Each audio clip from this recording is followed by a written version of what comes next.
Okay, guys, welcome to Deck Tech. I'm Zack. I'm Ben Cohen. He's Ben Cohen. He wanted to talk about his Bant Eldrazi deck. Ben is a local player from Canton. He comes to pretty much every one of these. Have you missed one? I missed the really big one though somewhere else. Oh, the big one. I think I missed the first one. I don't know. That's okay. You've been at most of them, but Yeah. he wants to talk about his Bant Eldrazi deck, specifically the flex spots, which is pretty cool. Which is, everyone knows you're going to play 4 Thought Knot, 4 Matter. Yeah.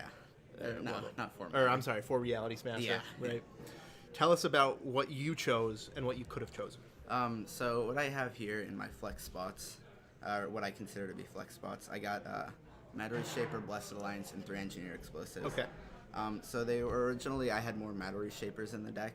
Mm-hmm. So I think I had like 3 or something when my friend gave it to me to test out.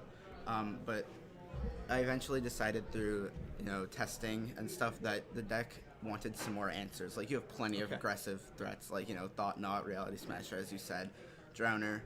And I felt oftentimes the Matter Shapers weren't pulling their work. I decided to cut some of them down for Blessed Alliance due to the increase. Main deck, huh? Yeah, one main deck. It's really good against stuff like Burn, very good against Death Shadow, which is the main reason I decided to put in.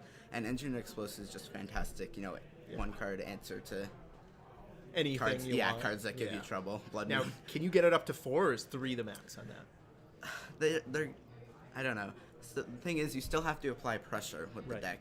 I could go to 4. I don't know. You don't want to be stuck with like multiple though.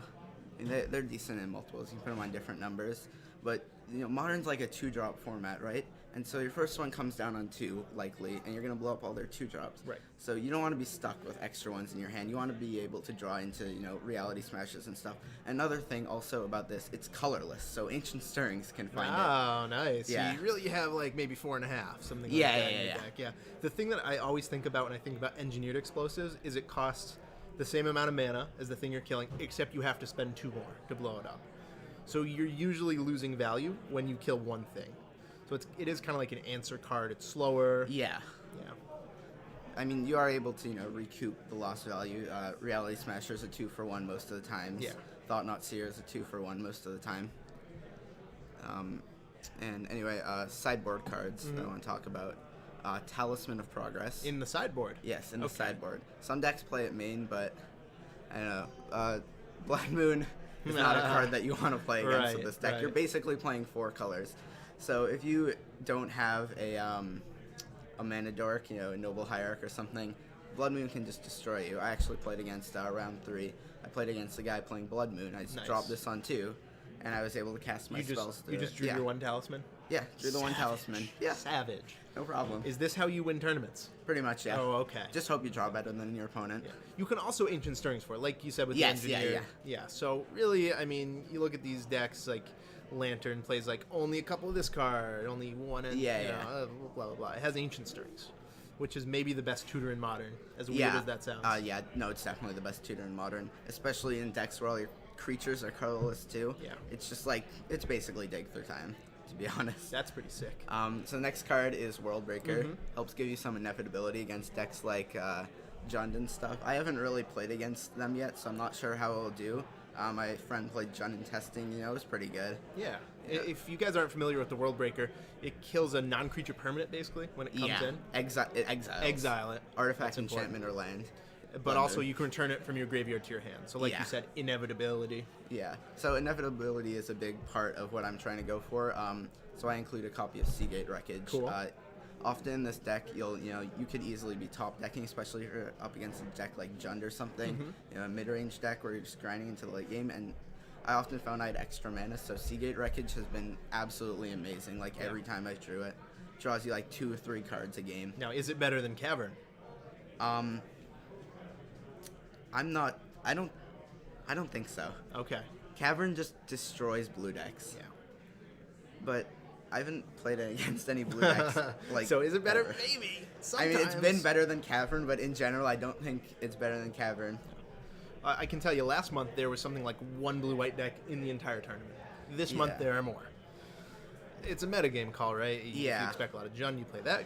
Blue, you play that. Death Shadow also can, they can rip apart your hands, Yeah. so you can get Seagate Wreckage online faster against, Jund Death Shadow decks.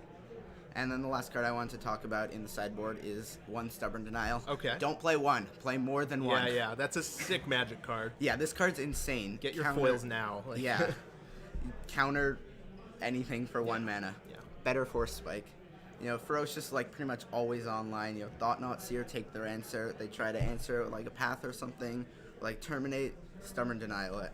This card's really good. And I honestly wish I was playing 2, maybe even 3. Probably 2, though. So I guess my question for you is, with these like flex spots that you've chosen, you know, you eschewed some things in favor of other things. Yeah. What do you not want to play against with this configuration? So pretty much the decks that I've been playing against are ones I don't want to play against. Okay, but you're 2-1. Yeah, so I'm 2-1. It's okay. Some luck involved. What there. are the decks that you don't want to play I against? do not want to play against basically combo decks. Ad Nauseam is Sure. rough.